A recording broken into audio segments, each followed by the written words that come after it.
With your latest news, I'm April Cummings. So far, there have been 11,856 jabs given across the Cayman Islands, which is a phenomenal amount.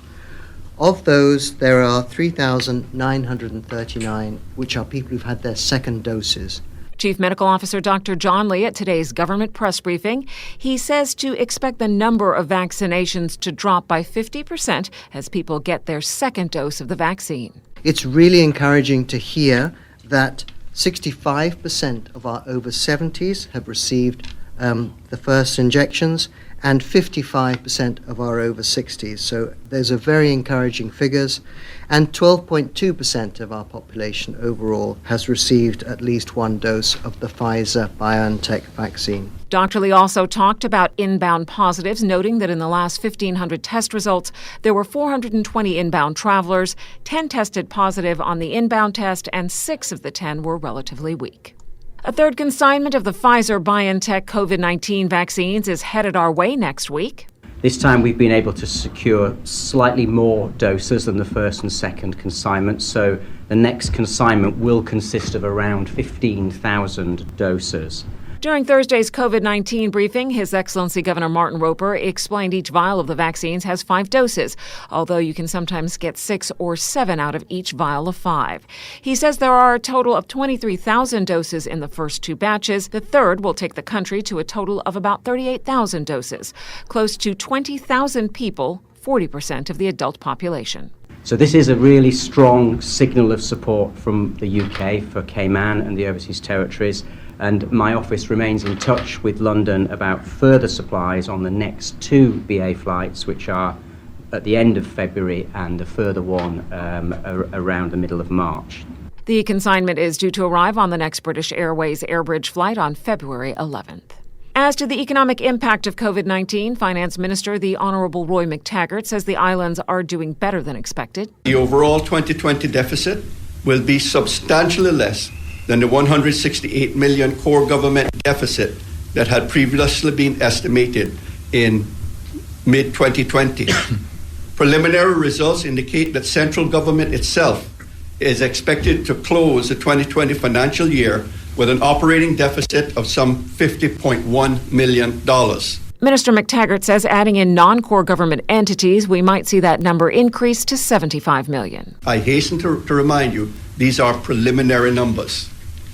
Again, against the backdrop of an earlier estimated 168 million deficit, then a 50 to 75 million deficit leaves us in a far better position than we were before. The finance minister also says the country has been helped because government had $449 million in the bank at the end of 2020. And it is this buffer that has given us the space to keep health and safety at the forefront of our decision making rather than money. Minister McTaggart says Cayman still has access to the $400 million line of credit if needed. He also attributes the bulk of improved government revenues to stamp duty on land transfers. The finance minister today also announced an increase in the tourism stipend to displaced workers from $1,000 a month to $1,500 per month. The increase will come into effect in February and continue through June 2021. Also for displaced workers, a new round of aid to help with health insurance premiums. Radio Cayman's Shanda Gallego has more from Health Minister the Honourable Dwayne Seymour. As you know, following the onset of the COVID-19 disease in March last year, the government undertook various measures to minimize the threat of the virus in the Cayman Islands. Those included closing our borders, which had a direct impact in terms of economic activity throughout the islands, but specifically in tourism and hospitality industry. During Thursday's COVID-19 briefing, Minister Seymour explains from April until June of last year, the Ministry of Health, along with the Health Insurance Commission, offered an initial assistance program to those who needed help paying their health insurance premiums. During that period, Mr. Seymour says some 1,250 people got the assistance at a cost of nearly $400,000. For some time now, we have been considering how best to continue with health insurance assistance. And I'm pleased to confirm that the Ministry and the Health Insurance Commission, together with the approved insurance companies, have agreed to this new program focused on assisting those in the tourism and hospitality industries who have suffered job loss and severely reduced income from their businesses. For those receiving the benefits from the tourism stipend, those seeking health insurance premium assistance will need to apply. Application should be made through the Health Insurance Commission. Persons may contact the Health Insurance Commission via email at hic@gov.ky or by phone on 946-2084 for additional details. The application form may be downloaded from the Commission's website at dhrs.gov.ky, or hard copies are available at the lobby on the ground floor of the Government Administration Building. The deadline for getting the application in is February 12th, and the program is being offered from March 1st to June 30th, 2021. The Health Minister confirms the Health Insurance Commission have consulted with the 8 approved insurers who have pledged their support to the Premium Assistance Program, and Cabinet has given its consent. Minister Seymour says the health and well-being of all remain the highest priority. This program will once again assist those employees in the tourism and hospitality industries by helping them maintain their insurance coverage. I am pleased once again to see the Ministry of Health, through the Health Insurance Commission, deliver on my vision of providing assistance to the members of our community with payments of their health insurance premium during the months of March, April, May, and June. Shanda Gallego, Radio Cayman News. We are also expecting some changes to border control rules. Radio Cayman's Felicia Rankin-Solins has more. Honorable Premier Alden McLaughlin says once the vaccination quota is met, quarantine for inter-island travelers will ease.